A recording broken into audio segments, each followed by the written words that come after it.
How do you there, guys, and welcome back to Edgar TV, where today we're going to be discussing the Premier League of Darts, the second biggest event on the PDC calendar due to the prize money that it dishes out. £1 million in prize money across the 17 weeks that it will be played. Just for being in the event, finishing bottom of the table, you don't have to win a single match. £60,000 in the old Lucy Lockett pocket, if you're not familiar with rhyming slang. I don't even know if that is a rhyming slang or not.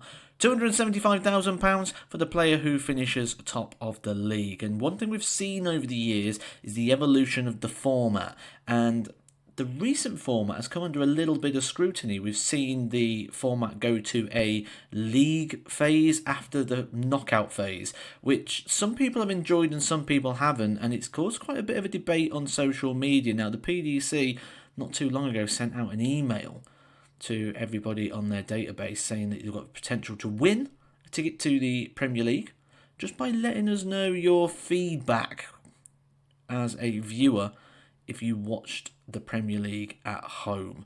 Now, I've had a little look at that to see what sort of things was in there. The first thing that came up was, what did you think of the Premier League format? I'll go this way, actually, in fact. What did you think of the Premier League format?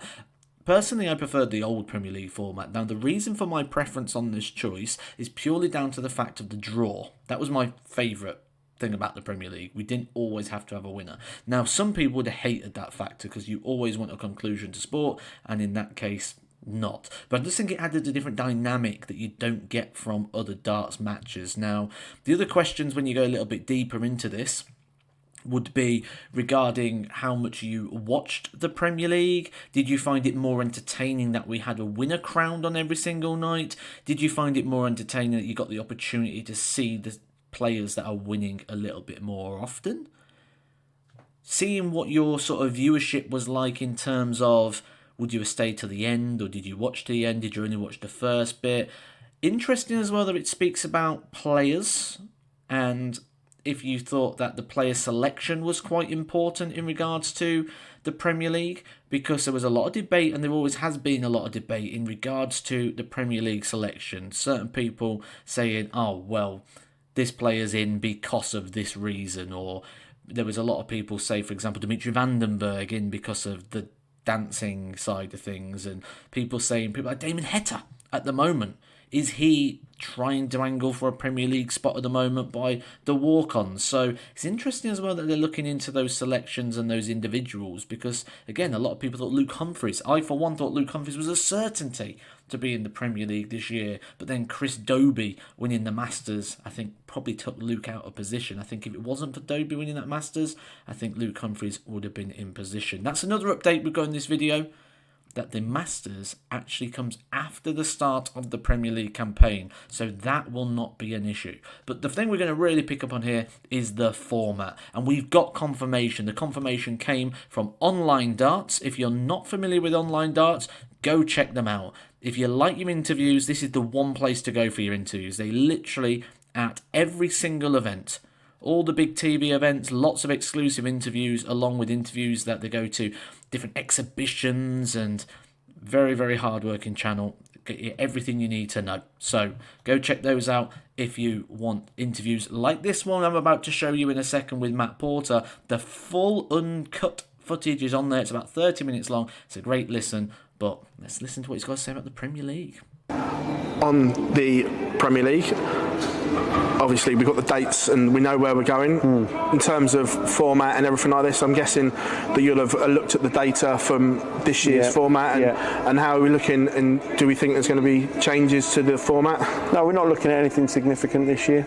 No, you know, the feedback that we had, despite the few keyboard warriors who make their views known, and their opinions are perfectly valid, but ultimately our opinion's the one that will get done. And you know, I get bored from saying that the Premier League format has evolved constantly over the history of the Premier League, and it will evolve again. But for the time being, we're comfortable with how it is. So 8 and the knockout format is here to stay. It's going to be in place in 2024. Yeah. Interesting. I'm sure that'll please. Just giving you a headline. Yeah.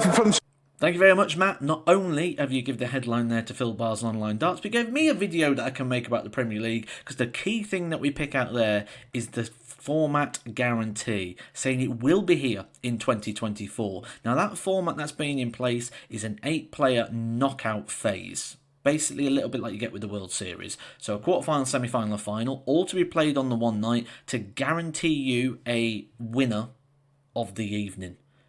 I believe they get a bonus as well for winning that. I think it's £10,000 off the top of my head. I probably should have made sure I guaranteed that, really, shouldn't I, before I put that bit in. But moving forward, and you talk about the evolution of the event. We've seen 8 players, 10 players. We've had that draw factor.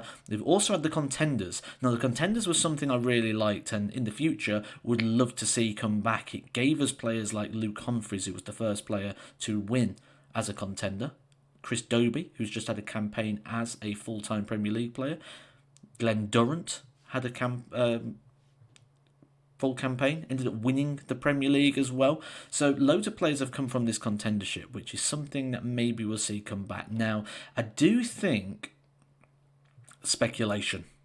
This is me just chucking it out there. I think part of this might also come down to the fact of Premier League selections.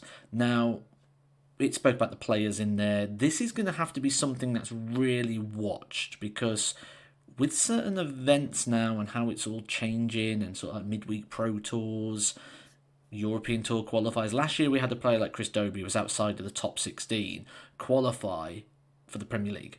Now, that meant that he wasn't in the majors at that point. He still had to go get it. He wasn't in the European tours, so he had to go to the European tour qualifiers. So there's a bit of scheduling as well that needs to be considered with this, and that might be why it's just looking at 8 players, rather than some of the suggestions that I've seen out there, and some cracking suggestions by people in regards to the Premier League format, where it talks about extending it to 10, 12, 16 potential players with potential different leagues or different groups to monitor that schedule. But it's all speculation. We have it confirmed now. What's going to be happening next year is what we've had for the last couple of years, that Premier League format in the same sort of sense. But the question about, does the players make a difference to you? I think could see a bit of a shake-up maybe in the selection process, especially now that the Masters is not going to be part of the Premier League criteria. Let me know what you guys think about the Premier League in the comment section down below. I'll be hanging out there with you, answering as many of them as I can, trying to pick out some of your really good points down there as well. Keep them coming in. If you are new around here, subscribe to Edgar TV. It's just down there, completely free to do. And pop a like on your way past. Catch you in for some more Edgar TV.